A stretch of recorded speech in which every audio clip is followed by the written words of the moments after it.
नमस्कार। गायत्री ज्योतिष केंद्र में आप सभी लोगों का स्वागत है। आप लोगों के लिए ज्योतिष शास्त्र से जुड़ी महत्वपूर्ण जानकारी के एपिसोड हम समय समय पर प्रसारित करते रहते हैं। ज्योतिष शास्त्र की हर विधा से संबंधित जानकारी हम आप लोगों के लिए लेकर आते हैं। नवग्रह कुंडली विश्लेषण हो या नवग्रह जनित उपाय हो, वास्तुशास्त्र, अंक शास्त्र, इनकी ढेरों जानकारियां हम पूर्व में आप लोगों के लिए प्रसारित कर चुके हैं। और हमारा प्रयास रहता है कि हम आप लोगों तक जो भी जानकारी पहुंचाएं उसका प्रतिफल आप स्वयं देखें। यदि आप उस पर अमल करते हैं तो बहुत से लोग अमल करते हैं और उसका प्रतिफल प्राप्त करते हैं। ऐसा पूर्व के जो हम एपिसोड लॉन्च कर चुके हैं उनके कमेंट बॉक्स में जाके आप देख सकते हैं। हर एपिसोड में आपको कोई ना कोई पॉजिटिव लोगों का रिस्पॉन्स वाला मैसेज आपको अवश्य ही देखने में मिलेगा। तो आज भी हम आप लोगों के लिए नौ ग्रहों में महत्वपूर्ण ग्रह की भूमिका व न्याय के देवता माने जाने वाले ग्रह शनिदेव से संबंधित अत्यंत महत्वपूर्ण जानकारी लेकर आए हैं।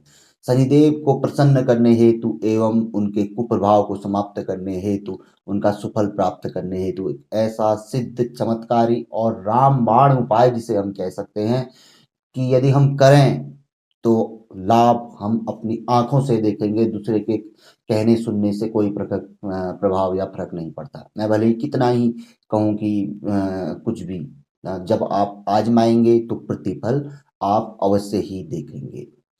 शनिदेव जिन्हें न्याय का देवता माना जाता है, हमारे अच्छे बुरे कर्मों का फल वह हमें प्रदान करते हैं।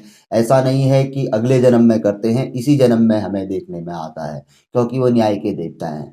और जन्म कुंडली में उनकी एक अच्छी स्थिति व्यक्ति को बहुत उच्च स्तर तक लेके जाती है, शिखर तक पहुंचाती है। ऐसा व्यक्ति धन धान्य से भरपूर रहता है, सुखी रहता है और कहीं ना कहीं एक नामचीन व्यक्ति ऐसा कहलाता है ऐसा जातक। यानी कि व्यक्ति नाम वाला होता है, राजपद प्राप्त होता है, किसी ऐसे मुखिया का रोल जिसके कहा गया है, जिसके अंदर बहुत लोग कार्य करते हों या बहुत लोगों पे जिसका प्रभाव हो, ऐसा जातक माना जाता है शनिदेव से के शुभ प्रभाव से युक्त जो व्यक्ति होगा। और शनिदेव का कुप्रभाव होगा, व्यक्ति वैसे तो नीच कर्म करने वाला होता है, खराब कर्म करने वाला होता है, जिससे कि लोगों में वह निंदा का कारक बनता है।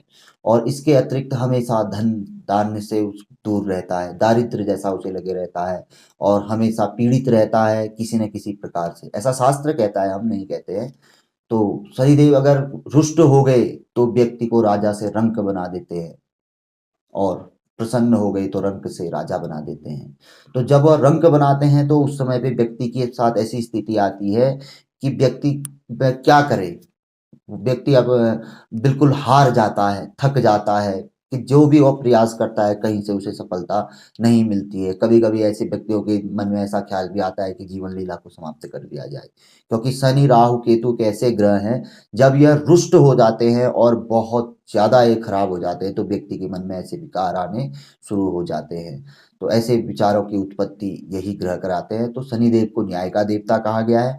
तो इन्हें हमेशा प्रसन्न रखना चाहिए। इनके लिए ढेरों उपाय बताए गए हैं। आज हम जिस उपाय के बारे में बात कर रहे हैं वह उपाय अपने आप में एक सिद्ध उपाय है। शनिदेव को न्याय का देवता माना गया है और न्याय का प्रतीक है तराजू। तो कहा गया है जब शनिदेव की साढ़े साती आए या ढैया हो और शनिदेव रुष्ट हो और महादशा आदि शनिदेव की हो, अंतरदशा शनिदेव की हो और खराब स्थानों पर वह बैठे हों, त्रिक स्थानों में 6-8 बार स्थानों में बैठे हों या नीचस्थ हों, तो ऐसी स्थिति में व्यक्ति को अपने पास एक तराजू रख लेना चाहिए। तराजू जो छोटा, जैसे ज्वेलर्स लोगों के यहाँ मिलता है, ऐसा तराजू अपने पास अवश्य रखना चाहिए। ऐसा बताया गया है कि उसमें यदि व्यक्ति का अच्छा समय चल रहा है, जो व्यक्ति अच्छे समय के लिए रख रहा है, तो वह उसके पलड़ों को बराबर रखे। जब व्यक्ति का ठीक समय है, कोई दिक्कत नहीं है और उसे पता है कि शनिदेव मेरे कारक ग्रह है, प्रमुख ग्रह है, क्यों ना मैं तराजू रख लूं, तो उससे उसको और लाभ होगा।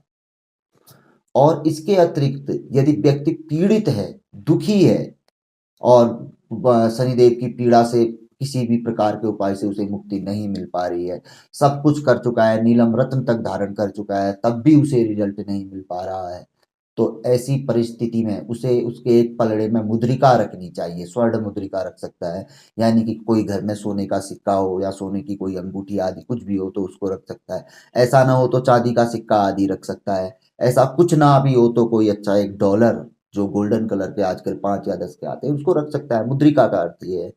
तो उसके एक मुद्रिका में रख लेना चाहिए। जैसे दाहिनी मुद्रिका दाहिने साइड पे सामने रखेंगे, तो दाहिने साइड पे आप उस पे मुद्रिका में रख सकते हैं। जो भी आप सिक्का रखें या कुछ भी रखें, बाएं साइड वाला पलड़ा उसका खाली रहना चाहिए हमारे देखने से।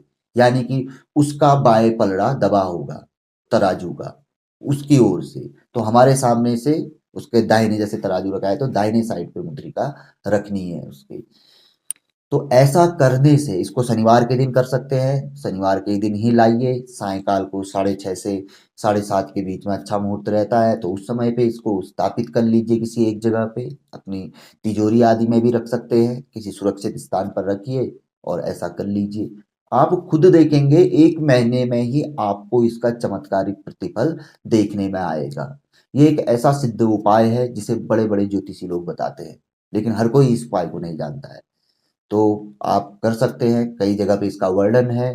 तो आजमाएंगे तो आप देखेंगे, क्योंकि न्याय के देवता शनि हैं, जब वो कैसे ही प्रसन्न न हो रहो तो ऐसा करना चाहिए। उसके साथ अन्य उपाय तो करने ही चाहिए, पवित्रता का ध्यान रखना चाहिए, शनिवार के दिन तिल तेल आदि नहीं लगाना चाहिए।